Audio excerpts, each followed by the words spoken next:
بسم الله الرحمن الرحيم. السلام عليكم ورحمة الله وبركاته.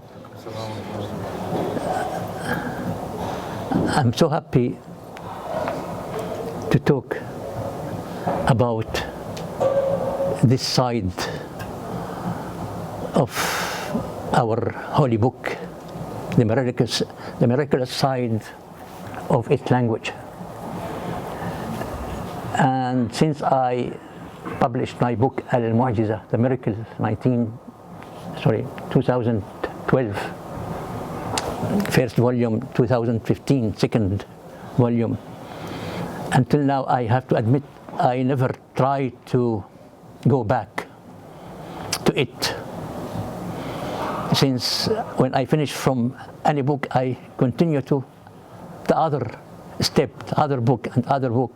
But Jazahullah khairan, Sheikh Abu Bakr, who invited me to deliver this talk about the miracle, the book, The Miracle, and to refresh my memory about what I wrote in that book.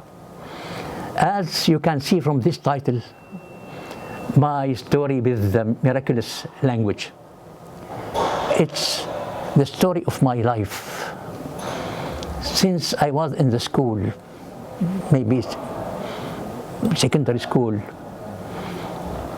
as a Muslim, I learned from my parents, from my sheikh in masjid, that the Quranic language is miraculous language.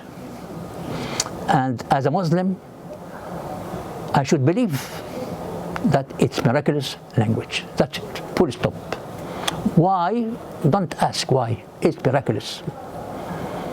And I kept asking myself, why?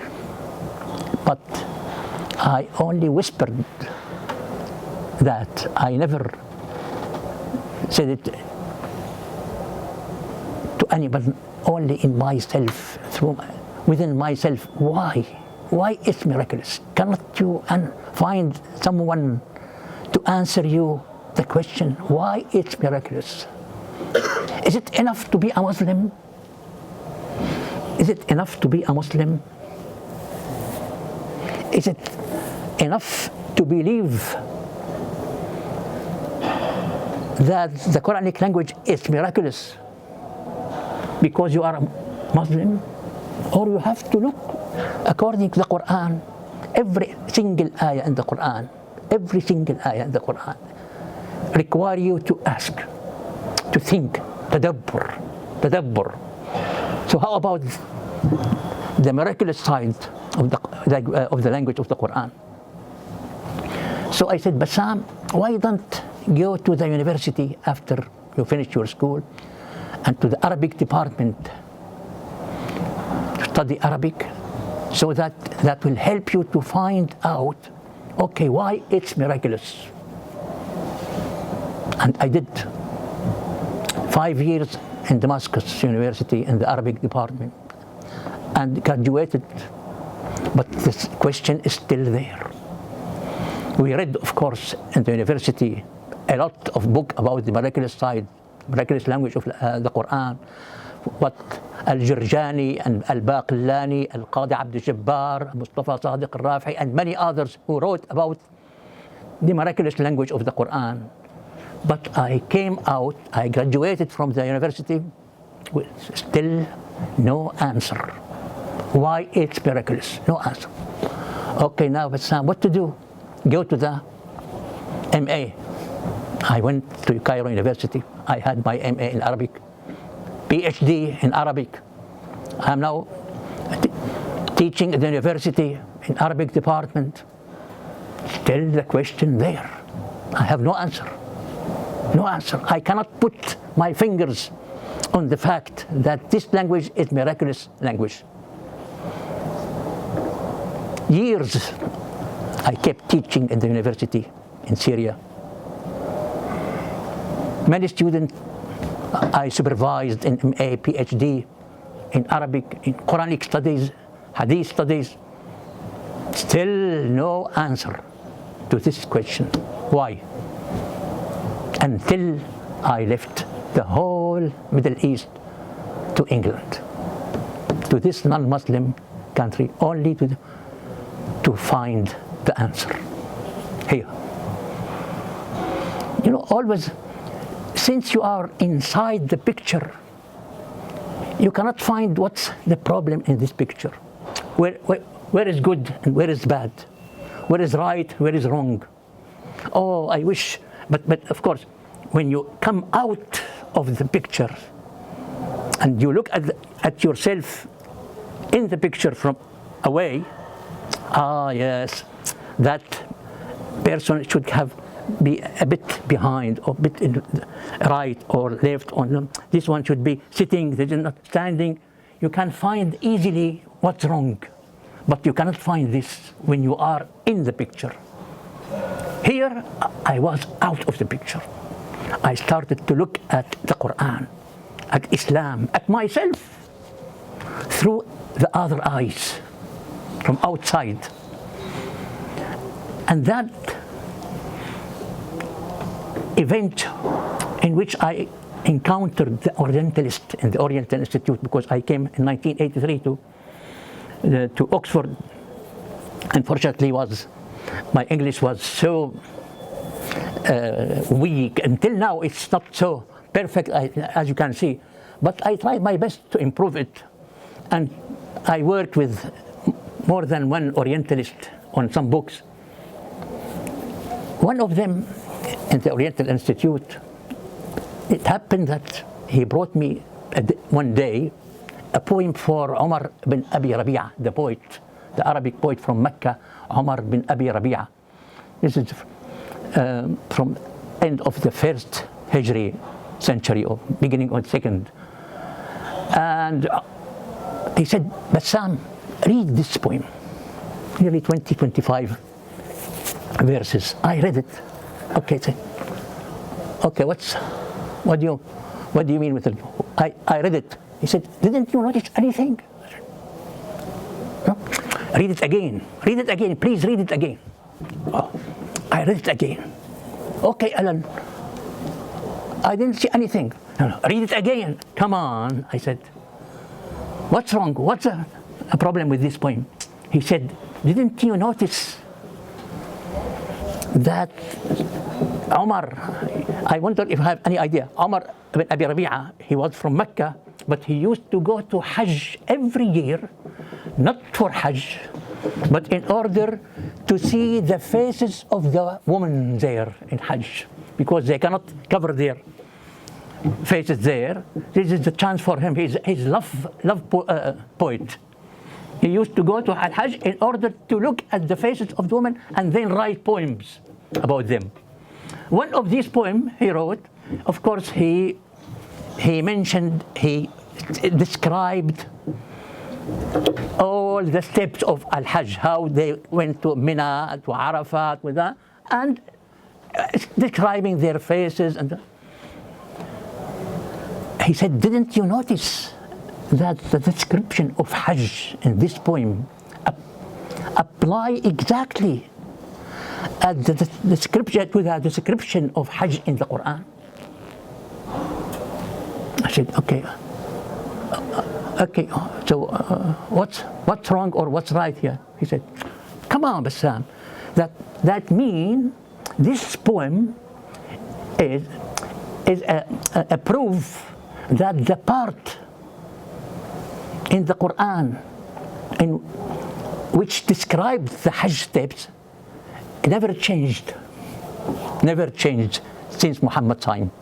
And the proof, the description of the Hajj in this poem apply exactly to the description of the Hajj in the Quran. That means this part of the Quran never changed. I said, do you mean that the other part changed? He said, come on, Bassam.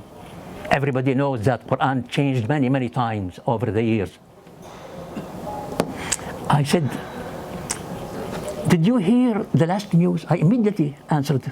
Allah subhanahu wa ta'ala inspired me this idea. Did you hear the last news a few days ago? He said, what news?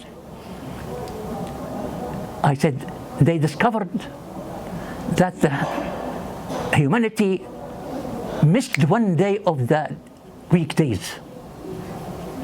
They didn't count it. That means today is not Wednesday, today should be Thursday, because they missed one day. He said, come on, Bassam, do you believe these jokes? I said, why not? I said, one can miss it, 200, 1,000. The whole humanity in the same day, in the same time, it happened to miss one day. This is just a joke. I said, this is what I wanted you to say. The whole, nearly the and Sunnah have many differences, but not the Quran. No way to change it.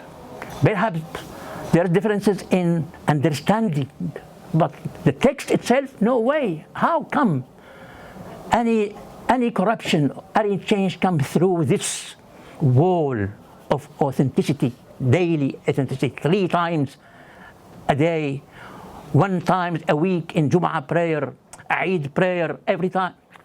No way to change. Exactly as if you say that humanity could miss one day of the weekdays. When I started to teach the Quranic language in the Oriental Institute that time, 1984, 85, I was reading the ayah, وَكَانَ اللَّهُ غَفُورًا رَحِيمًا, and I translated to the student. Allah is forgiving and merciful. A student raised his hand. Sir, you mean he was? I said, no, he is. But the ayah said, وَكَانَ. We know that kana means was, not is. Again, this encounter with the student, with Orientalists, with professors, was pushing me to find the answer about the Quranic language. Where is the miraculous side in the Quranic language? Of course, I came back home that day when the student asked me this question and look in the Quran, only to find that there is 192 kana. This kana Allah in the Quran doesn't mean kana, doesn't mean was, it means is. 192. In fact, the number 92 or 98, not sure. It's in the book anyway.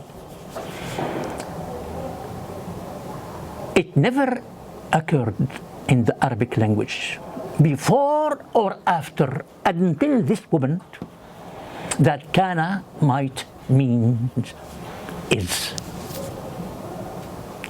except in the Quran, in this 192. And not only that, until Surah Al-Isra, number 17, Surah number 17, that means half of the Quran, you find nothing. This kana is not exist at all in the first half of the Quran, at all. All of them come in the next half of the Quran, except one surah, An-Nisa, 4th surah. Suddenly, in one surah, it comes 57 times.